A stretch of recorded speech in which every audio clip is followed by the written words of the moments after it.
Hey guys, welcome to Planet Hex. I am Andrew Horns. On today's episode we're going to talk about WandaVision. I know a lot of people have been talking about WandaVision, but it really does warrant being talked about. I hope you've seen the finale. If not, don't worry. I'm not going to go into any spoiler territory here, but what I am going to talk about is my own personal top 10 reasons why WandaVision works so well. Let's get started. So, this list isn't in any particular order apart from the number one reason, which we'll get to in a little while. So first of all, I'm going to talk about the audacity of it. The fact that this got made. This is a really brave move for Marvel Studios, following something the size of Endgame with WandaVision. Which has themes of loss and mourning, and it's quite romantic in a lot of ways, and it is such a quirky thing as well with the Twilight Zone, Outer Limits, Rod Serling sort of feel of everything going on in and around Westview. I'm really impressed. I was really impressed from the start when it as soon as it started. I thought, this is amazing. I wasn't sure when it was announced that it would really grip me. So I'm familiar with a lot of the comics. There was a Vision series where Vision has a family and Vision is in suburbia with a lot of other Visions, and it was amazing, but not really my cup of tea. And the Vision and Wanda are not the most recognisable of the Avengers. That, of course, that would be Iron Man, Black Widow, Captain America, Hulk, and Thor. But they and Hawkeye. Sorry, Jeremy. Everyone forgets Hawkeye. We love you, Hawkeye.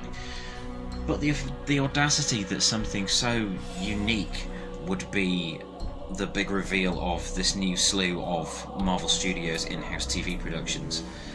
I'm seriously impressed with that, and I think anyone that expected this just to be a superhero slugfest, I think they're going to be would have been pleasantly surprised, or like myself, absolutely ecstatic with what the end product was like. Next, I'm going to talk about the cast. It's a given that with stars such as Elizabeth Olsen herself and Paul Bettany coming over from the movies, as well as guest spots from Kat Dennings in there as well, there's going to be a high calibre of leads in there. What took me by surprise was just how amazing the rest of the supporting cast was. So of course there's Catherine Hahn, which you'll meet as Agnes, and she is just glorious. Throughout the whole thing and the progression of that character, she's just a joy to behold. She gets all the kitsch of the sitcoms absolutely spot on, and everything else that happens there, she's a great character and a very, very talented performer. Josh Steinberg as director Tyler Hayward, who instantly you don't like him. He's not the nicest guy to get on with. You've got David Payton as Herb, David Langle as Phil Jones. There's lots of really cool people in there. You've got to shout out Randall Park as Jimmy Woo. Very, very Marvel performance. There's something about the character of Jimmy Woo that fits. It fits with the MCU in that sort of serious but sort of tongue-in-cheek, and it comes across as very human. And that's one of the joys of the MCU, is that the characters do have personalities. But what I want to say is I want to do a major shout out to Teyonah Parris. Oh wow. Oh wow. Okay, I'm not giving any spoilers away about the finale of the show, but it is common knowledge now that she does in fact play Monica Rambeau, the Marvel character previously seen in Captain Marvel as a young girl. She's all grown up now.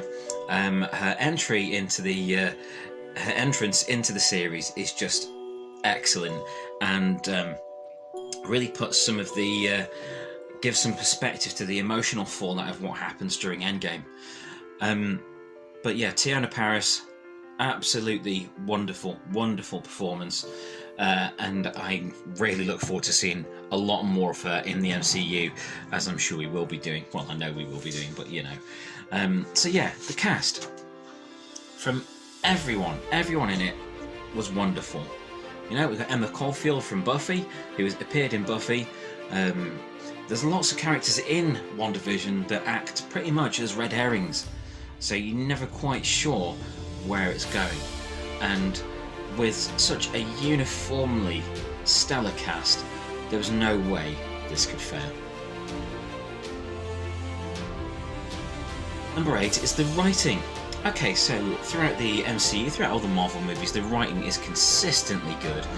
Characters often behave like normal people. They have reactions, they have emotions, they have problems, and they react to things in, ways that people would. It is a constant with the MCU that the scripts are extremely strong, even in some of the films that you may not be such a big fan of, such as like Iron Man 3, or things that are deemed to be the lower end of the MCU movies, such as Thor: The Dark World. There's still a lot of entertainment to be had in those movies. I mean, hey, Dark World had Kat Dennings in it, and it's lovely to see her back in the MCU with WandaVision. But yeah, the writing is consistent throughout the series.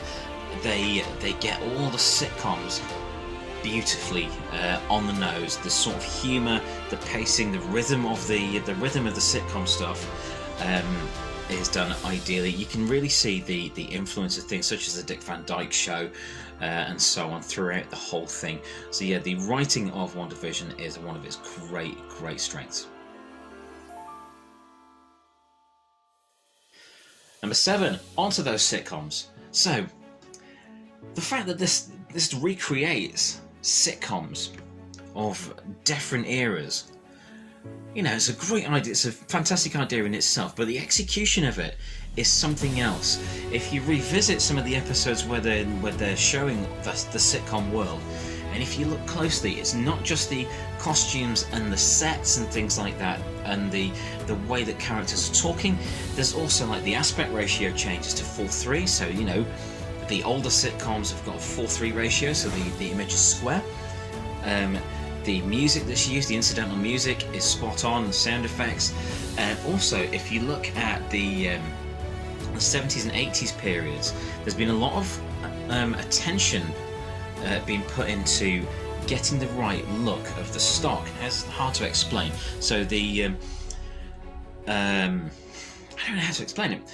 So if you look closely at those images, you can see there's a very slight blur to the 70s and 80s era reproductions of these sitcoms, and it's very much in keeping with the quality of broadcast TV of the time.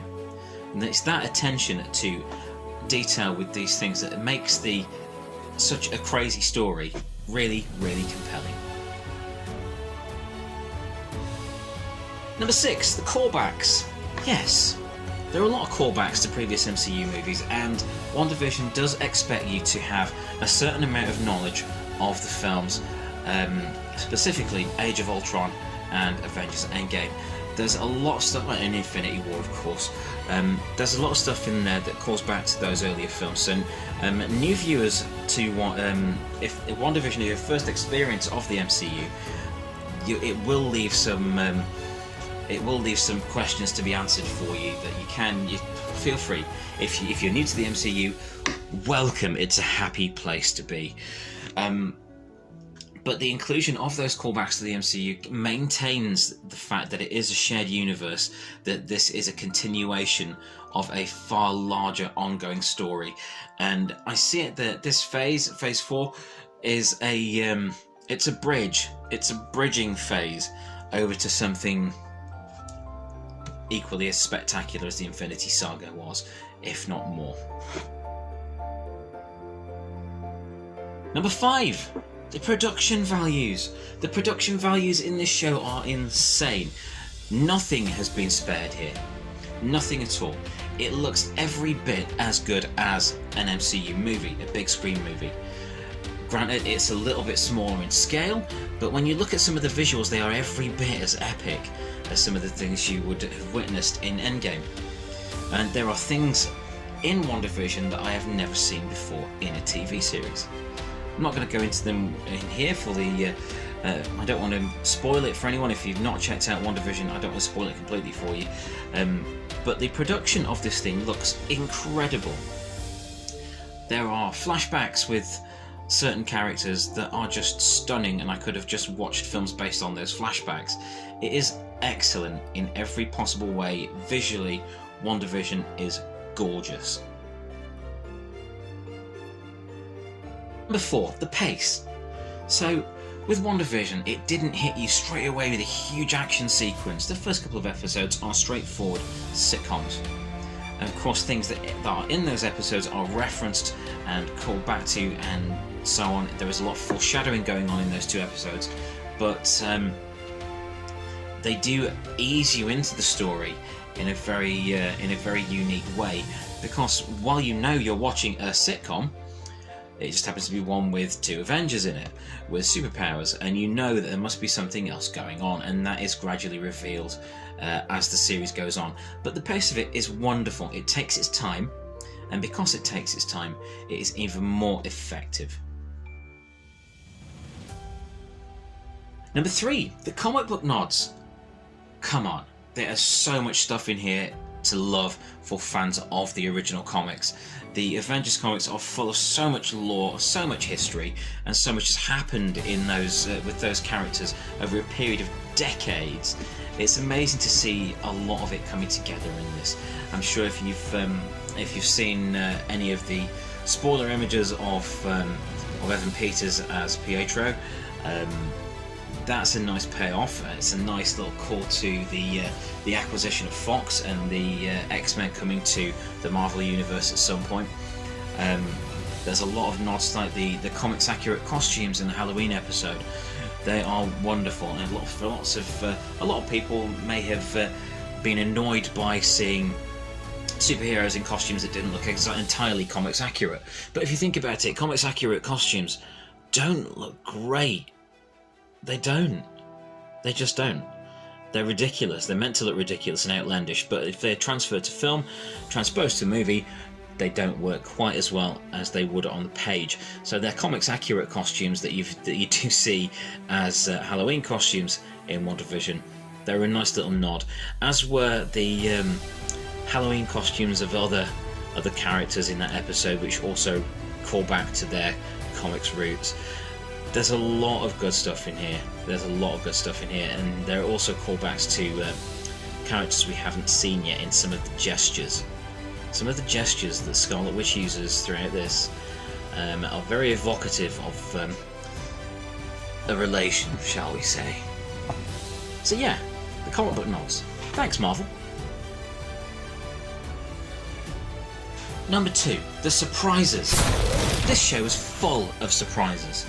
And it was also full of red herrings, people that you thought may be villains or may not be villains, or people you thought may be good characters or not good characters, or friends or foes or in between, or anything even about the dynamic between Vision and Wanda as the series goes on. It was absolutely jam-packed of surprises that we didn't see coming, and it led to tons of speculation, as I'm sure there's loads of speculation in the sidebar of this video and related videos also talking about WandaVision. But yeah, it was absolutely chock full of stuff we didn't see coming, and that is just a gift. So number 1, the main reason I would say WandaVision worked so well is that it was streamed in episodic format. It was not released as one chunk, and that because it was only, I think it started with 2 episodes, so you can watch those back to back, and then all the others were weekly, and it's just been beautiful. I don't binge watch personally because I find it leads to very quick burnout where you lose interest in shows. I like the weekly episodic format. It works beautifully, and it was used to great effect here with WandaVision because each episode left you wanting more, with cliffhangers, the credit sequences and so on. There's a lot here to love, and I hope that it moves the streaming model away from so much just dumping an entire series on someone, because that is a hell of a lot of a commitment. It's a hell of a big commitment for a lot of people. I can't binge watch a show. I don't have time for that. I have children and a life, and I like to make videos for you people. So being able to be excited about another episode of something coming in a week or so has been a pleasure. It does harken back to older days, which I am nostalgic about for a lot of genre TV, but it also offered something new in that, sitcoms of yesteryear would have been broadcast weekly. You would have needed to wait a week to see how they've see what happens next to your favourite characters. So even with that, even just the way it was broadcast, it fits much more into the sitcom world that it portrays. So those are my 10 reasons that WandaVision works so well. And you know, people have asked for a second series. I really hope there isn't one. I think it's perfect as it is. I think there are more stories to be told, but I don't think another series of in this particular format would work, because viewers would be waiting for certain things to happen. So with that finale, I am so eager to find out what happens next, and I bet a lot of you will be joining me in that. Thank you very much for watching. This has been my top 10 reasons why WandaVision works so well. And yeah, let's see what happens next.